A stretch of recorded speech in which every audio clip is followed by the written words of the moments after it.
Hello दोस्तों, तो आज की इस वीडियो में हम लोग ब्याज निकालना सीखेंगे, यानी कि इंटरेस्ट निकालना सीखेंगे। तो सबसे पहले इसमें हम लोग गांव का ब्याज निकालना सीखेंगे, उसके बाद हम लोग बैंक का ब्याज निकालना सीखेंगे। तो आप दोनों तरीकों को ध्यान से देखिए, तभी आपको समझ में आएगा।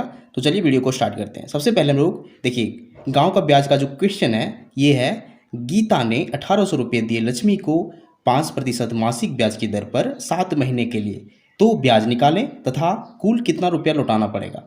यहाँ क्वेश्चन को समझिए। गीता ने लक्ष्मी को पैसे दिए 1800 रुपये, और कितने महीने के लिए? 7 महीने के लिए। दर क्या है? 5% मासिक ब्याज की दर है। तो चलिए इस क्वेश्चन को एक खास तरह के सूत्र से सॉल्व करते हैं। सूत्र क्या होता है समझिए। तो सूत्र होता है ब्याज बराबर मूलधन गुना समय गुना दर बटा 100। अब हमें यहाँ सबसे पहले मूलधन को ढूंढना है। तो मूलधन कितना है? जो हमारी राशि होती है वो मूलधन कहलाता है। तो यहाँ मूलधन 1800 रुपये है। फिर समय कितना है? समय 7 महीना है। दर क्या है? दर है 5% मासिक ब्याज की दर। तो चलिए इन तीनों का मान बैठा के इसे 100 से भागा देते हैं तो हमारा ब्याज निकल जाएगा। देखिए सबसे पहले हम मूलधन को लिखेंगे। तो मूलधन हमारा है 1800 रुपये। जैसे 1800 रुपये इस प्रकार लिख देंगे। गुना करेंगे, समय क्या है? 7 महीने। तो यहाँ इसे 7 लिख देंगे। फिर गुना दर करना है, दर 5% है तो 5 लिख देंगे। इसे 100 से भागा देना होता है तो हम लोग बटे में 100 लिखेंगे। तो बटे में हम लोग 100 लिखेंगे। अब देखिए ऊपर नीचे कुछ कटेगा तो उसे काटिए। देखिए ऊपर में 2 जीरो है, नीचे भी 2 जीरो है, दोनों कट जाएंगे। नीचे सिर्फ एक बचा हुआ है तो भाग देने में इसका कोई वैल्यू नहीं होता है। अब हम लोग तीनों ऊपर की संख्याओं को गुना कर देंगे। 18 गुना 7 गुना 5, तो ये हो जाएगा गुना होके 630 रुपये। ये हमारा गांव का ब्याज निकल चुका है 630 रुपये। तो ये होता है ब्याज निकालने का तरीका। अब इसमें क्या करना है, हमें एक और क्वेश्चन है कि कुल कितना रुपये लौटाना पड़ेगा। तो हमें जितने रुपए दिए गए थे पहले 1800 रुपये और प्लस ब्याज, दोनों को मिला के लौटाना पड़ता है। तो हम क्या करेंगे, देखिए इन दोनों को जोड़ेंगे, यानी कि इस 1800 रुपये यानी इस मूलधन को और इस ब्याज को दोनों जोड़ देंगे और वही टोटल राशि हो जाएगी जिसे लौटाना पड़ेगा।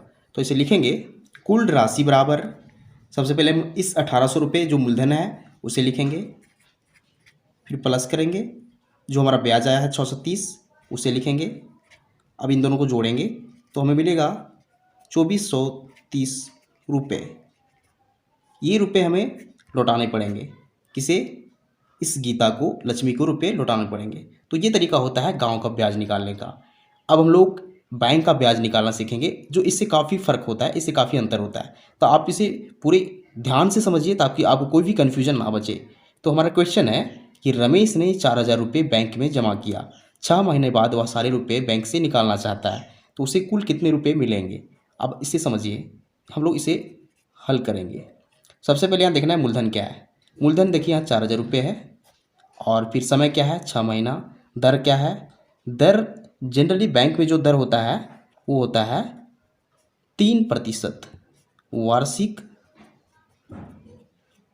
ब्याज की दर होता है। तो हम लोग इसे इसी फार्मूला के हिसाब से बनाएंगे।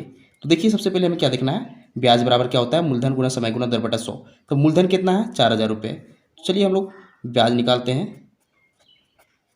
मूलधन कितना है? 4000 रुपये। इसे गुना करेंगे 4000, गुना समय करना है। समय कितना है? 6 महीना। और फिर दर कितना है? 3% वार्षिक ब्याज की दर। अब आपको यहाँ एक चीज़ का ध्यान रखना है कि यहाँ जो ब्याज की दर होता है वो क्या है? वार्षिक ब्याज की दर है, और समय क्या है? महीने में है। तो हमें इसे चेंज करना पड़ेगा, इस महीने को हमें वर्ष में चेंज करना पड़ेगा इसके अनुसार। क्योंकि अगर हम यहाँ 6 महीने से गुना करते हैं तो हमारा ये ब्याज गलत हो जाएगा। तो सबसे पहले हमें इसके अनुसार, इस वार्षिक के अनुसार, इसे समय को भी हम लोग वर्ष में चेंज करेंगे। तो 6 महीने बराबर कितने वर्ष हो जाएंगे? यहाँ ध्यान दीजिए, अगर हम 6 महीने का हिसाब देखें, 6 महीने बराबर, तो ये हो जाएगा 6/12 वर्ष। कैसे?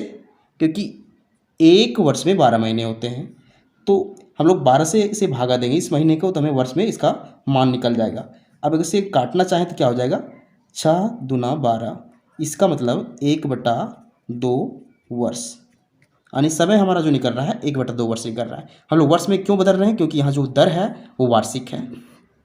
बैंक में जो ब्याज मिलता है वो साल के हिसाब से, वर्ष के हिसाब से मिलता है, लेकिन गांव का जो ब्याज होता है वो मंथली होता है, मासिक होता है। इसलिए यहाँ ध्यान दीजिए, हमारा जो यहाँ दर दिया गया था वो मासिक ब्याज की दर था। देखिए यहाँ ध्यान दीजिए, यहाँ मासिक ब्याज की दर था, लेकिन बैंक में होता है वार्षिक ब्याज की दर।